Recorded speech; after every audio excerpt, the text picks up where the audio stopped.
Merci de choisir DBS pour vous informer. Place à l'actualité sur le continent. En Côte d'Ivoire, un siège est de nouveau vacant au sommet de l'État. Le vice-président Daniel Kabla-Duncan a jeté l'éponge lundi. De sources officielles, sa lettre de démission était sur la table du chef de l'État depuis le 27 février. Après plusieurs entretiens dont le dernier a eu lieu le 7 juillet, le président Alassane Ouattara a pris acte et a accepté la démission à la date du 8 juillet. Daniel Kabla-Duncan, 77 ans, depuis longtemps un poids lourd du pouvoir, était considéré jusqu'à récemment comme un proche du chef de l'État ivoirien. Ministre des Affaires étrangères en 2011, puis Premier ministre avec le portefeuille de l'économie en 2012, il est devenu en janvier 2017 le premier vice-président de l'histoire de la Côte d'Ivoire. Un poste créé avec la nouvelle constitution de 2016. Sa démission survient quelques jours seulement après la disparition du plus fidèle compagnon d'Alassane Ouattara, Amadou Gon Coulibaly, décédé brusquement d'une crise cardiaque le 8 juillet. Au Mali, la situation reste tendue. Après un week-end surchauffé, lundi, la capitale Bamako est restée paralysée. Plusieurs commerçants ont préféré fermer boutique par crainte de nouvelles violences. Le dernier bilan rendu public fait état de 11 morts, tous tués par balle devant la mosquée du très influent Mahmoud Dicko, et 124 blessés. L'Union africaine, la CEDEAO, l'ONU et l'Union européenne ont exprimé leur inquiétude et condamné avec vigueur toute forme de violence comme moyen de règlement de la crise. Les représentants des 4 organisations au Mali ont réitéré que les conclusions d'une récente mission de la CEDEAO posaient les bases d'une solution appropriée. Cette mission avait évoqué la nécessité de mettre en place un gouvernement consensuel d'union nationale.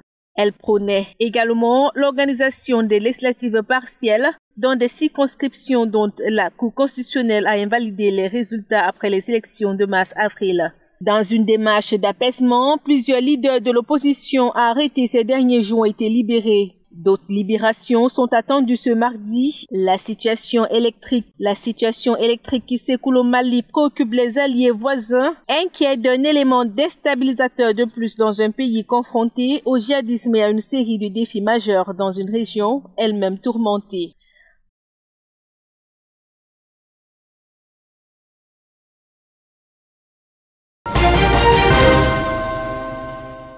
Lundi dans la rue pour protester contre la commission électorale défiant les autorités qui ont interdit toutes les manifestations publiques sur le territoire congolais. À Kinshasa, des millions de personnes ont défilé, tous remontés au sujet de la nomination de Ronsa Malonda à la tête de la CENI, qu'il pointe d'être un kabyliste qui pourrait brouiller les choses lors des échéances de 2023, tout en dénonçant les manœuvres frauduleuses du FCC pour une fois de plus désigner les élus du sommet à la base en se substituant au peuple congolais. La marche pacifique sous l'encadrement de la police a fini par dégénérer en affrontement sans blessés ni de morts, dénombrés depuis l'entérinement de Ronsa Malonda à la plénière de l'Assemblée nationale le 2 juillet dernier. Plusieurs organisations sociopolitiques ont appelé à multiplier les manifestations pour exiger avant tout des réformes élodies de la Commission électorale nationale indépendante.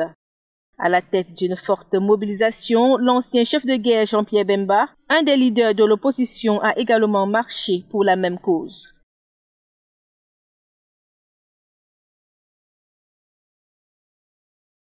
Elle visait principalement à dire non à la désignation, je dirais, frauduleuse, non consensuelle, non transparente des animateurs de la CENI. Direction Madagascar, le président André Rajoelina a annoncé le décès de 2 parlementaires arrachés à la vie par la COVID-19. Il a indiqué que 25 autres parlementaires ont également été contaminés, ainsi que des employés de la présidence. Le chef de l'État malgache a appelé ses concitoyens à la responsabilité alors que la grande île fait face à une flambée des infections au coronavirus. Plus de 435 cas enregistrés du 12 au 13 juillet, un record depuis l'arrivée de la maladie sur son sol. La semaine dernière, la capitale Antananarive est retournée au confinement. Les autorités ont lancé une nouvelle campagne de distribution du Covid-organisme à effet curatif et préventif contre le coronavirus selon le président. Madagascar affiche un cumul de 2573 personnes infectées par la COVID-19, dont 35 morts. Le gouvernement estime que le pic de l'épidémie n'aura lieu que vers la fin août.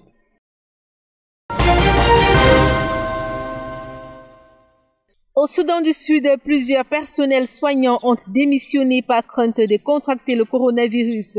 Selon le ministre de la Santé, certains ont déserté après avoir vu mourir des patients atteints de Covid-19 et d'autres ont exprimé leur inquiétude quant au fait qu'ils pourraient rapporter le virus chez eux et infecter des membres de leur famille.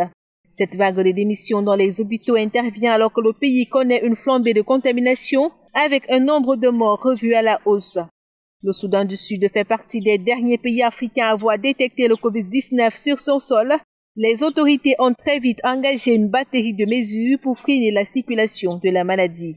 C'était l'essentiel de l'actualité en Afrique.